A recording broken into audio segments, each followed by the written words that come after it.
And guys, naabutan kami ng malakas na ulan dito sa San Miguel. Hoy, JR!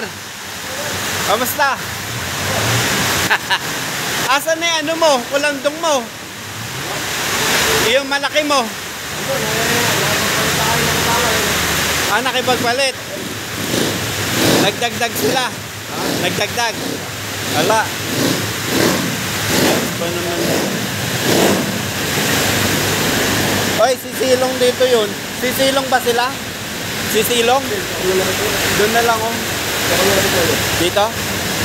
Ayan mga katyan, ito si JR. Kamusta na? Okay lang. Malakas naman kita. Malakas naman kita. Makakakain naman ano. Ayan mga katyan si JR.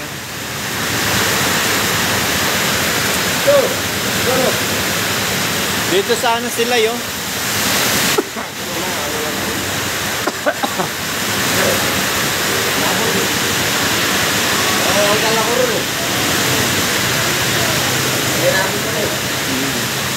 Okay naman ang kita.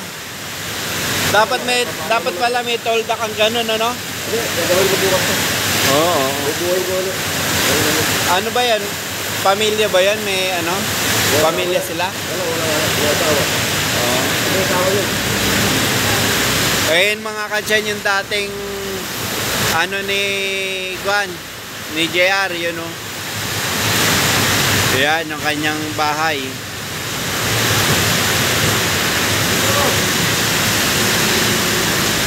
Ayan, nakasalubong namin mga kadyan si JR dito. Yan. Tropa. Dapat dito sila oh.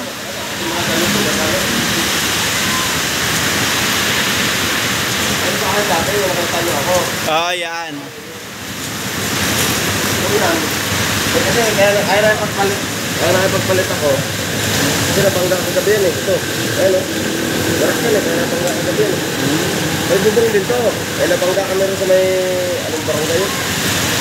Ano nakabangga? Resigil. Nagbayad naman. Wala nga sila sa amin. Nagpili. Kami pa nga napasama sa barangay. Kilala kami sa barangay. Ay, bakit? Kayo kami nagtutulak, paano kayo pa mapapasama? Sabi na nito, dapat nga maawa kayo sa amin eh. Wala, talagang ano eh, sila eh, siguro nilalagyan ng tao na, nilalagyan siguro yung barangay. Na ano siya? Nadami yung dito eh. Nabale? Bukas-bukas dito. Nako po. Kaya ang ginawa ko, binagano ko para nakaano sila yung barangay. Ayan mga kadyan yung sitwasyon ni JR. Ayan.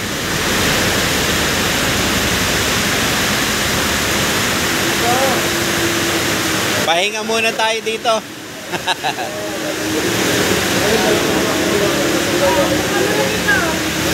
Na ano po siya?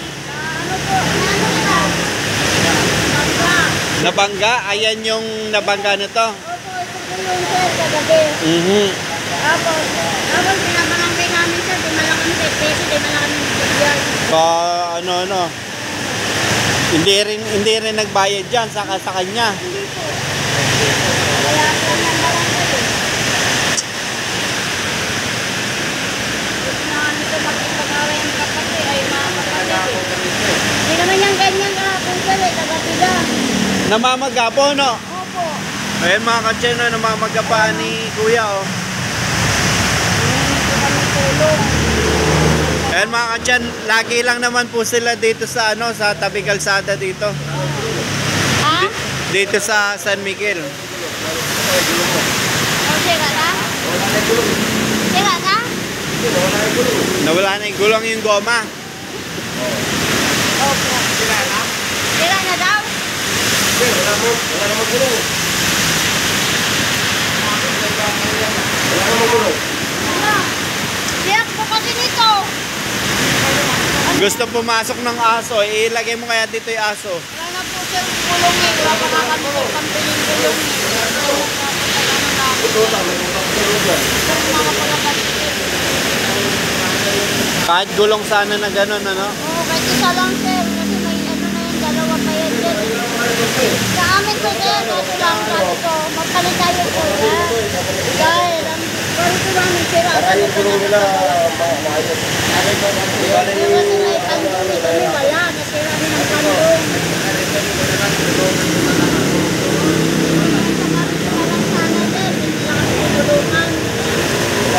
Ang bigas namin, sir, pinabayaan lang mo lang kahapon, natakot.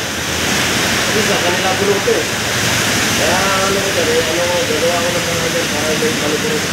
Bakit nabaligtad pa kayo pa yung napasama? Taga rito ba yung ano, taga rito? Kaya baka mas pinanigan nyo, no? Papunta pa lang kami sa barangay, pinakam. Sa tingnan naman muna ng kapatid. Sabi ko dito, na, Hindi, yung lagay na kamo na yun, wala kayong awa. Kamo, kayo na yung nakasakit, kayo pa may nagtawag.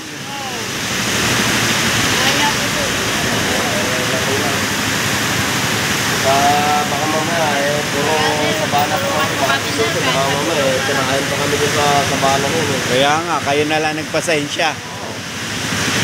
Kaya umanan ako, mahirap yun. Oo nga. May abang yung isa eh.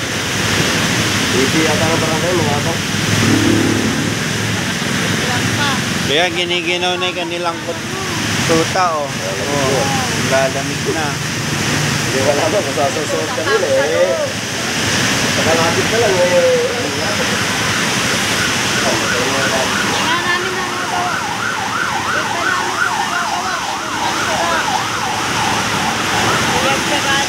Ano nagpinta ng motor eh? Yung mata. Yung pinto na natin. Sa ano yung pinto na sa kaya sa kaya. Yan.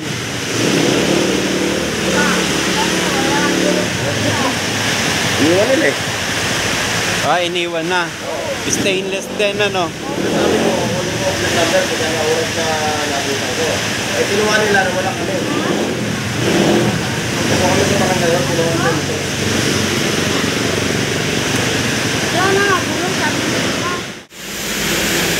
Napalitan na yung kanyang service. Ayun yung dating kanyang service.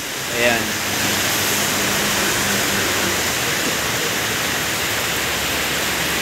Sabi ko nga nito, sabi ko kuya, palit tayo kasi na may pati. Sasakay namin dyan. Hindi. Marunong naman gumawa yan. Marunong naman kasi gumawa kung may gulong lang kami sa pagkakira kami na pagkakira.